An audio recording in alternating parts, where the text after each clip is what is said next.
ये कानपुर महानगर और उसके आसपास का क्षेत्र लव जिहाद का एक बड़ा गढ़ बन चुका है। कानपुर में लव जिहाद का मामला आया सामने। पीड़िता पहुंची कमिश्नर कार्यालय न्याय की गुहार लेकर। बता दें कि एक ऐसा ही मामला पुलिस कमिश्नर की जन सुनवाई में देखने को मिला, जहां महोबा की रहने वाली महिला ने पुलिस कमिश्नर कार्यालय में न्याय की गुहार लगाई।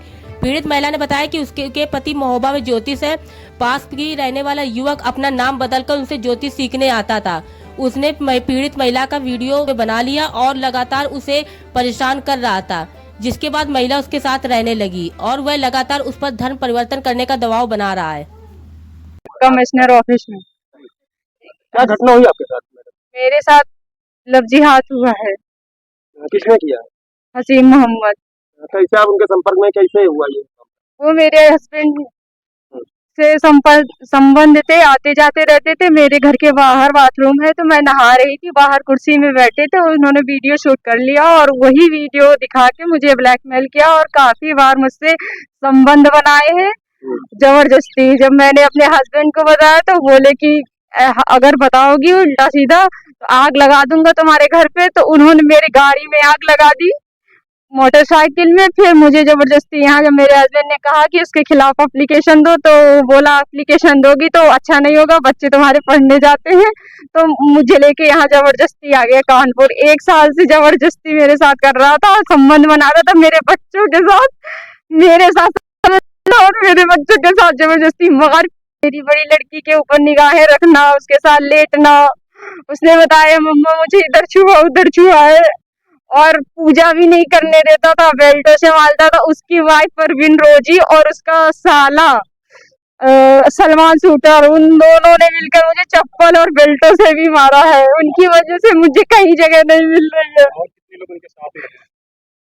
उनकी फैमिली है, ससुराल से है, और जो भी है उनके घर से हसीम मोहम्मद के मार आपका कोई धर्म परिवर्तन का दबाव जी हाँ, धर्म परिवर्तन की। तुम बुर्का क्यों नहीं पहनती? मुझे पंडित पहनावा पसंद नहीं है। तो मैंने कहा मुझे भी टोपी पसंद नहीं है, तो बोला नहीं बुर्का पहनो।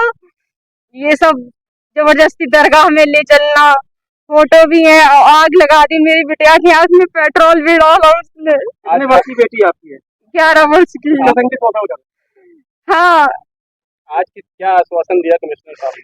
सर ने आश्वासन दिया कि कार्रवाई होगी, आप परेशान न होइए और आपके हस्बैंड से बात करेंगे आपके विषय में।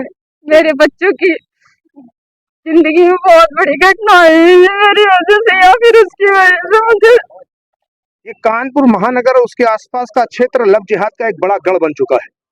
विगत पूर्व में भी पिछले 1-2 वर्षों पे लव जिहाद पर बड़ी घटनाएं कानपुर महानगर में देखी गई हैं। इस पर एक एसआईटी भी बनी थी और उस एसआईटी ने बड़ी संख्या में जांच भी की थी। उस एसआईटी में कानपुर के तमाम नाम सामने आए थे और उन नामों के आधार पर कई जांचें हुई थी, लेकिन लव जिहाद का मामला रुका नहीं है। कानपुर फिर इसी लव जिहाद की आग में झुलसता जा रहा है। आज ये जो मामला हम यहाँ कमिश्नर महोदय कानपुर में लेकर आए हैं, ये उसी से मिलता जुलता है। हिंदू परिवारों में कभी ये जाते हैं, आपस में बातचीत करते हैं, धीरे धीरे उनको बहलाकर फुसलाकर और तमाम तरीकों का प्रलोभन देकर उनके घर में उनकी दयनीय दशा दिखाकर उनको अच्छे अच्छे रेस्टोरेंट में भोजन कराना या इस प्रकार आगे लुभावने सपने दिखाकर उनको बहलाने का काम करते हैं। मोहम्मद हासिम ने भी इस महिला के साथ यही काम किया पिछले 1 वर्ष से अवैध तरीके से कानपुर में, जिसमें आईडी भी उसने फर्जी बनाई। एक फर्जी आईडी का भी प्रकरण इसमें आया, जिसने यहाँ पर फर्जी आईडी पर मकान लिया और यहाँ पर उसके 3 बच्चे थे, 2 बेटियां और 1 बेटी। बेटी जो माइनर थी उसके साथ भी उसने अवैध संबंध और अनैतिक कृत्य करने का प्रयास किया और जो महिला है उसके साथ वो लगातार कर ही रहा था। इसमें उसका साला, उसका परिवार सारा सपोर्टिव था और मजारों पर, मदरसों पर ले जाना और सोची समझी रणनीति के तहत ये काम करना तो मोहम्मद हासिम अकेला नहीं था, उसके साथ ये पूरा गैंग काम कर रहा होगा। कौन मौलवी है, कौन फातिया पढ़ा रहा है या कौन इसमें लिप्त है, कौन परिवार के लोग हैं, तो ये जांच का विषय है।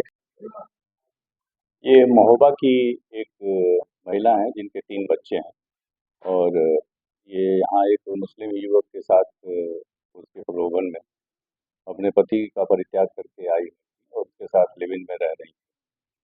बाद में इन दोनों में कुछ खटपट हुई और उसके बाद से उन्होंने एक तहरीर दी है कि ये लोग मेरा धर्म परिवर्तन कराने का प्रयास कर रहे थे, साथ ही मेरे साथ भी इन्होंने यौन शोषण किया और इनकी बच्ची के साथ भी कराने का प्रयास किया। इनकी तहरीर पर अभियोग पंजीकृत किया जा रहा है।